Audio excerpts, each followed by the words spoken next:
Постапката за избор на директор на основно училиште започнува со објавување на јавен оглас во најмалку 3 дневни весници од страна на училишниот одбор на училиштето. Тоа е и органот кој што подоцна дава препорака до градоначалникот на општината на чија територија се наоѓа основното училиште и ја дава таа препорака за еден или двајца од пријавените кандидати за директор. Градоначалникот на таа општина го избира директорот на основното училиште со мандат од 4 години, со можност за уште еден реизбор во истото училиште. За директор на едно училиште може да биде избрано лице кое што има завршено најмалку високо образование и исполнува условите за наставник, односно стручен соработник во училиштето, има најмалку 5 годишно работно искуство во областа на воспитно-образовната работа и положен испит за директор. Мандатот на директорот на едно основно училиште може да престане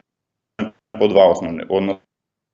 доколку тој самиот го побара тоа, доколку трајно ја загуби способноста за вршење на должноста директор или пак ги исполнува условите за старосна пензија, а од друга страна пак директорот на училиштето може да биде и разрешен од страна на градоначалникот или од Министерството за образование и наука по